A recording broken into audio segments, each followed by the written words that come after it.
Salam sejahtera jemaat yang dikasihi Tuhan, dan selamat tahun baru untuk kita semua. Jumpa lagi di Lensa Efrata Guntur Payung. Selalu dalam keadaan sehat dan diberkati oleh Tuhan untuk kita semua.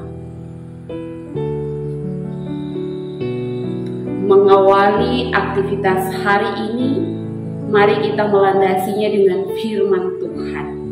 Namun sebelum itu, kita satu di dalam doa. Pujian syukur kami naikkan di hadapan hadirat Tuhan, karena kami boleh ada di tahun yang baru, di hari yang keempat. Apa yang boleh kami lalui dari hari lepas hari, dari tahun lepas tahun, kami percaya kuasa kasih Tuhan ada bersama-sama dengan kami. Di dalam kuasa kasih Tuhan itu juga kami mau untuk hidup sesuai dengan firman-Mu, sesuai dengan perkataan Tuhan. Untuk itu ya Bapa, mari kuasai kami dengan kuasa Roh Kudus, supaya kami dapat mengerti apa yang akan kami baca dari firman ini, dan apa yang akan kami renungkan, sehingga kami melakukannya dengan kesungguhan hati di dalam setiap langkah hidup kami. Terima kasih banyak Tuhan, buatlah kami sebagai jemaat-jemaat Tuhan yang bukan hanya pendengar firman saja, tetapi juga menjadi pelaku firman. Di dalam nama Yesus kami sambut firman-Mu. Amin. Jemaat yang dikasihi Tuhan, hari ini pembacaan kita terambil dari Kitab Wahyu pasal 22 ayat 12. Kitab Wahyu pasal 22 ayat 12 yang berbunyi demikian. Sesungguhnya aku datang segera, dan aku membawa upahku untuk membalaskan kepada setiap orang menurut perbuatannya. Demikian pembacaan firman Tuhan. Haleluya. Diberikan tema upahmu besar di surga. Jemaat yang dikasihi oleh Tuhan Yesus Kristus, saudara-saudariku, tidak terasa akhirnya kita memasuki tahun yang baru di hari yang keempat ini. Kita patut bersyukur kepada Tuhan karena Ia selalu setia untuk menyertai kehidupan kita semua. Dengan bersyukur, kita mau untuk ada di dalam kehidupan beriman yang sungguh-sungguh di hadapan Tuhan. Dan ketika kita berlaku terus-menerus secara yakin, maka kita menyatakan iman percaya kita di dalam Yesus Kristus. Dan di dalam Yesus Kristus itulah kita beroleh karya keselamatan yang cuma-cuma. Seperti tertulis di dalam Efesus 2 ayat 8 yang berbunyi seperti ini. Sebab karena kasih karunia kamu diselamatkan oleh iman.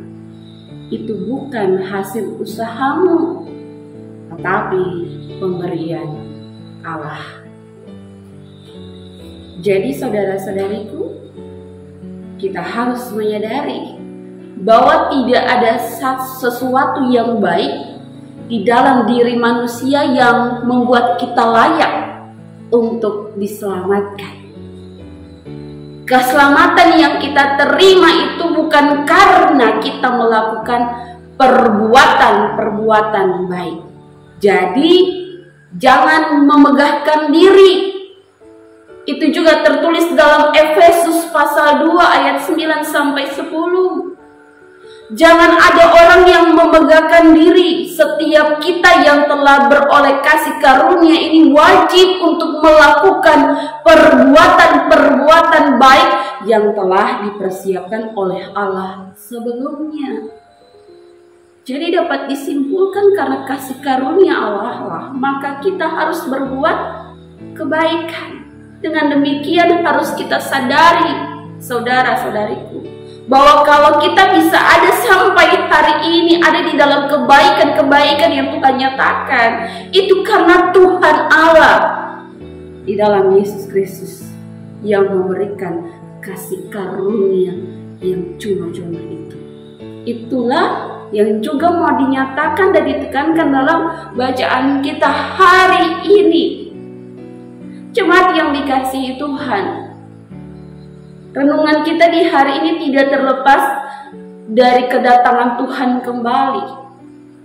Dalam kedatangan Tuhan ini, Ia akan menyatakan upahnya menurut apa yang dilakukan oleh manusia. Maksud dari upah ini adalah upah surgawi yang akan mendatangkan sukacita yang besar bagi setiap orang yang menerimanya. Dan dalam memberikan upah ini, hanya Tuhanlah yang berhak. Untuk itu, Ia akan menilai setiap umat Tuhan sesuai dengan apa yang dilakukan oleh manusia selama masa hidupnya. Untuk itu saudara-saudari, firman Tuhan mau mengajak kita setiap umat Tuhan untuk hidup dalam perkataan Tuhan, lakukan perkataan Tuhan.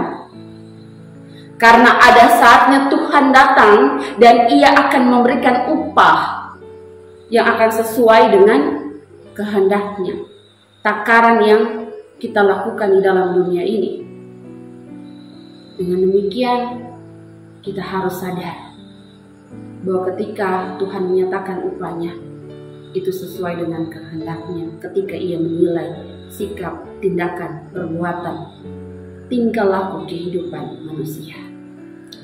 Jemaat yang dikasihi Tuhan, dari penjelasan firman Tuhan ini maka ada beberapa hal yang patut kita lakukan semasa perjalanan kita di tahun yang baru ini. Marilah kita mengerjakan karya keselamatan. Kita mengerjakan keselamatan yang telah kita terima itu dengan ketaatan. Sungguh-sungguh taat dalam mengerjakan keselamatan. Itu harus saudara-saudariku. Dan gunakan waktu yang ada untuk bekerja bagi Tuhan dan melayani Dia. Sehingga kita sadari hidup yang kita punya ini hanya untuk menyatakan kehendak Tuhan, perkataan-perkataan Tuhan. Kemudian lakukanlah firman Tuhan dengan sepenuh hati, dengan kesungguhan hati, nyata dalam sikap, tindakan, perbuatan kita, sehingga kita mampu menjaga seluruh perbuatan dan perkataan kita yang mendatangkan dan menyatakan hormat dan kemuliaan nama Tuhan. Itulah yang harus dinyatakan dalam kehidupan setiap orang beriman, apalagi dalam menjalani kehidupan di tahun yang baru ini. Sadar bahwa kita dipanggil untuk melakukan pekerjaan-pekerjaan Tuhan dan menyatakan perbuatan-perbuatan yang berkenan di hadapan Tuhan. Demikian saudara-saudariku, perenungan firman Tuhan kita di saat ini. Mari jadi pelaku-pelaku firman yang hidup. Tuhan Yesus memberkati kita semua. Amin. Jemaat yang dikasihi Tuhan, kalau kita sudah merenungkan firman dan kita mengawalinya dengan doa, mari kita mengakhiri firman Tuhan ini dan kita lakukan itu dengan sungguh-sungguh. Kita berdoa. Allah Bapa yang bertakhta dalam kerajaan surga, melalui anaknya Yesus Kristus, sehingga kami boleh ada di dalam kebaikan, cinta kasih Tuhan, kasih karunia Tuhan yang tidak pernah berakhir, selalu setia setiap saat di dalam perjalanan hidup kita. Kalau kami boleh ada sampai hari ini Tuhan, di tahun yang baru ini, itu bukan karena perbuatan-perbuatan baik yang kami lakukan, tapi karena karya keselamatan kekal yang sudah nyata dalam kehidupan kita sebagai manusia. Untuk itu, buatlah kami hidup sungguh-sungguh di dalam perkataan firman-Mu. Buatlah kami menyatakan firman-Mu ini di dalam setiap tindakan, perbuatan, tutur kata kami. Sehingga kami menjadi orang-orang yang menyatakan hormat dan kemuliaan nama Tuhan. Terima kasih banyak Tuhan Yesus Kristus. Kami juga menyerahkan seluruh kehidupan kami di hari ini. Melangkahlah bersama kami dalam melakukan segala tugas tanggung jawab kami di hari ini. Di dalam nama Tuhan Yesus Kristus kami berdoa dan mengucap syukur. Haleluya. Amin.